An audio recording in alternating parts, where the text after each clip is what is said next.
Jan Marcin Szancer was born in 1902 in Krakow, Poland, the youngest of 4 children born to the mathematician Edward Szancer and his wife Stanislava. His youthful talent for drawing was tolerated more than encouraged by his parents, who, for reasons best known to themselves, planned that he should become a pharmacist. Nevertheless, they did allow him to have some art training from the impoverished painter Leonard Strojnowski, who was a tenant of the Szancers and paid his rent with the lessons. When Jan eventually went on to higher education, it was to study history, but quickly realising his mistake, he moved to the School of Fine Arts in Krakow. And he must have felt at home, as he was there for a total of 6 years, with time out for additional study in France and Italy. The evidence of his work during the 20s and 30s is unfortunately very patchy, but it's recorded that in addition to his pursuit of a career as a painter, he also worked as a staff artist at Courier magazine and created set and costume designs for the theatre too. During the German occupation, he apparently produced some subversive propaganda, but I haven't found any examples of this among the small volume of art and illustration I did find. And in 1944 his home was hit by a bomb, destroying virtually all his work to date, which may at least partially explain this lack of pictorial evidence. When the war ended in 1945, he started to contribute regularly to the newly founded magazine Obviosly. But more significantly, during the German occupation of Poland, he had met and befriended the writer Jan Marcin, and in 1946 they published no less than 3 books together. Baby Goat featured a series of quite folk art influenced illustrations, created with particularly light expressive pen line as their basis, and although only a limited colour palette of washed out red and green was used, it was generally applied as unmasked sprayed areas, giving the images a distinctive appeal. Mr. Drops and His Troop was a more contemporary fantasy tale, and Szancer's images were suitably playful in their design and execution, with a blend of flat and tonally applied colour. But unlike the Baby Goat book, there was no ink-line foundation used in these images, and with some selective collage thrown in for good measure, the results were particularly visually engaging.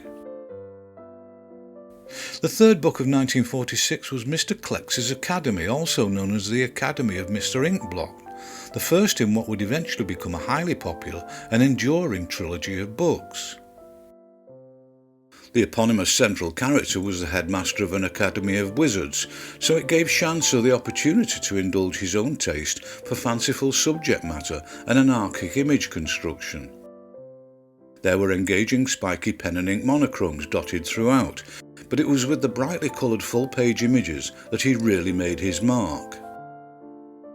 In 1947 he illustrated an edition of Don Quixote, and other than the cover, all the illustrations were pen and ink only. Not that this was to their detriment, and the absence of colour seemed to have encouraged Szancer to use his nervous line with greater intensity than usual, producing a collection of particularly inky and engaging narrative images. 2 years later, in 1949, he returned to colour with a vengeance for Locomotive, a charming picture book which was written by another Polish writer, Julian Tuwim. The brightly coloured images and deliberately naive, almost childlike shapes made considerable creative use of the wide landscape double-page format, and each spread incorporated the narrative text and written sound effects to create a highly entertaining book for young readers. 1949 was also the year his illustrated edition of About the Dwarves and the Little Orphan Girl Mary, written by Maria Konopnicka in 1896, was published. And although the title translates as dwarfs, the little woodland characters were more like elves or goblins, and much of the imagery took the reader down to their tiny hidden domain with great success. Others had created earlier visualizations, and more have been produced since his, but Szancer's reading of it remains a particularly popular one, which has been reprinted several times since. His visualization of E.T.A. Hoffmann's story of the Nutcracker in 1950 could not have been more different. This was a remarkably vivid and energetically rendered collection of full-page vignettes. Every image held the reader's attention with a series of complex distorted compositions, and although not overly representational, all the elements were created and researched with great authority for the period nature of the narrative. The colour was again applied as washes, but there was also the use of either soft pastel or possibly mechanical airbrush, both of which were among his armoury of tools. Pan Tadeusz is a well-known Polish epic poem written by Adam Mickiewicz in 1834, and Szancer's illustrated edition of it has been reprinted many times. Consequently, I struggle to discover the date of its first publication, but it seems more likely it was 1950. And if that's correct, the fact that he must have created these at the same time as his Nutcracker images makes the achievement even more remarkable. But whenever it was published, it was another testament to Szancer's uncanny ability to bring older tales to plausible and entertaining life for contemporary readers. In 1952, he created this engaging poster for the adventure film The Treasure of Bird Island, but in the same year he returned to his more expected bookwork with compelling period images for an edition of the satires of Ignacy Krasiński, another Polish classic, written originally in 1779. And once again he used his command of expressive tonal watercolour washes combined with energetic penwork to illuminate the tales. Despite their generally loose appearance, they were remarkably well considered, and as with his other historical commissions, Szancer had obviously researched this historical period with commendable thoroughness. A year later he collaborated again with Jan Brechvar on a gloriously silly little tale titled Stonker and Bronker, with plenty of endearing and amusing scenes of anthropomorphic insects and beetles in their own microcosmic environment. For this story he used a suitably earthy colour palette, and to further enhance this effect the images were printed on cream rather than white pages. Manifestly now at the height of his creative abilities, in 1954 he took on Carlo Collodi's Pinocchio. This was a very brightly coloured series, using particularly jagged line work and angular composition, giving the whole book a visual energy well suited to this dark and menacing tale. And in addition to these engrossing colour pages, there were also some agreeably scribbly line drawings of equal engagement. Every page burst with activity, and the characterisation steered well clear of the more sanitised rendering of Disney's 1940 animation. Once more the colour was applied using watercolour, pastels or airbrush, and opaque white with particular abandon, and the use of extremes of light and shade. And the result was undoubtedly one of the most compelling and distinctive interpretations of this classic tale ever created. And as if this hadn't been enough to keep him more than occupied, Szancer's illustrations for 5 comedies by Alexander Fredro, written originally in 1834, were also published in the same year. In 1955 he returned to the writing of Adam Mickiewicz with Ballady, a collection of poems first published in 1822. And typical of a sensitive and empathetic illustrator such as Szancer, he subsumed his own more playful side to do justice to the work, with a series of dark emotional watercolour pieces well suited to the frequently melancholy and introspective verses. I have no idea how it might have been possible, but in the same year Szancer also illustrated another 3 children's books written by Jan Brechvar. A book of fairy tales and fables offered precisely the kind of narratives the title suggested, and the images he created for this book were relatively uncommon examples of Szancer bypassing the use of his trademark pen line altogether, with each image being created completely in washes of descriptive watercolour.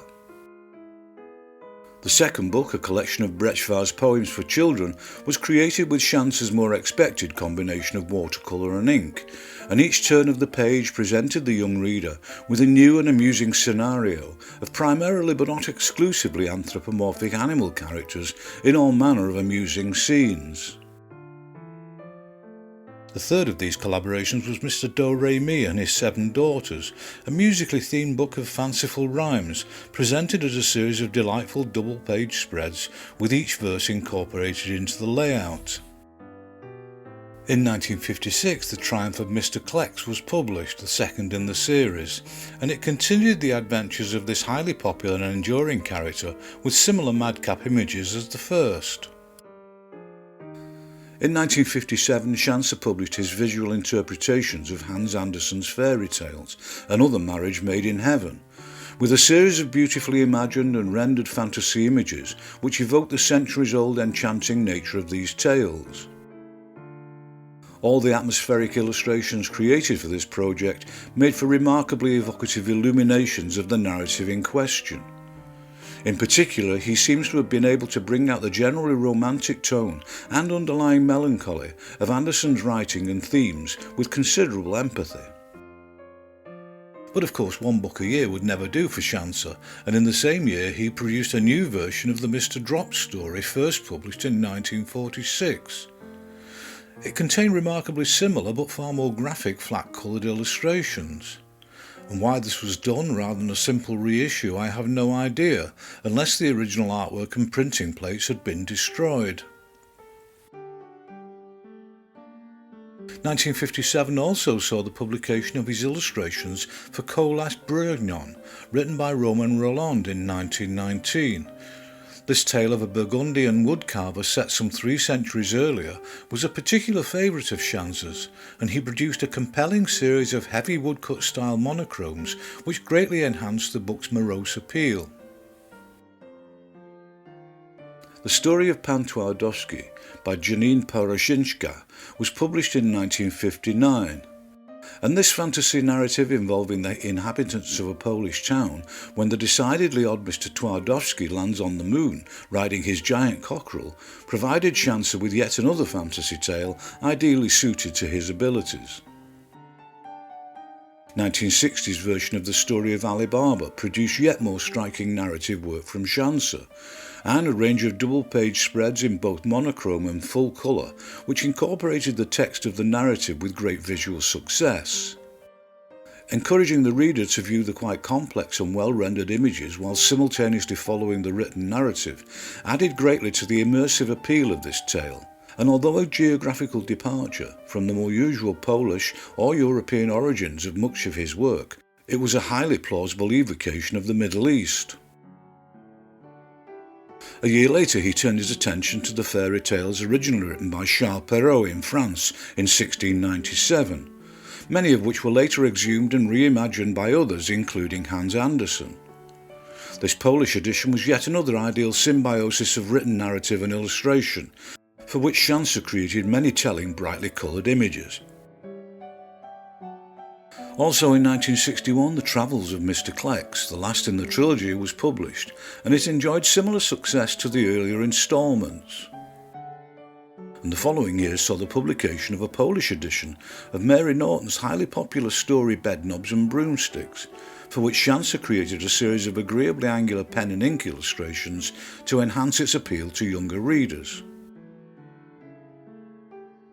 In 1964 he illustrated the book Tiger on the Train, a story written by his second wife Sophia. This book featured a series of colour wash painted double-page spreads, with another almost total absence of line work.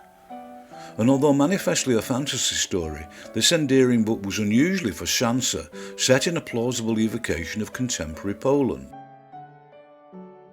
In many ways, 1960s Through a Pink Glass, written by Eva Schellberg-Sharambina, was the perfect vehicle for Szancer's visual abilities. The collection of narratives demanded a wide range of emotional responses from the reader, so light-hearted comedic images jostled for attention with more melancholy pictures. And there were many full-page illustrations involving various animal and human characters, some of which were fantasy creations and others more drawn from real life, set within frequently complex and visually satisfying backgrounds and environments. These were interspersed with more close-quarter spot illustrations set against page white, with only selective background elements in view. So the accumulative effect of these illustrations was about as immersive as it's possible for any series of folk fables and fantasies to be. He followed this in 1969 with Legends and Fairy Tales from Greater Poland, written by Stanisław Szwerko. and this book saw a return to Szancer's use of a subdued naturalistic palette of browns and greens, with images of elongated figures and backgrounds of considerable atmospheric power, some of which brought out the darker side of such tales with great visual success.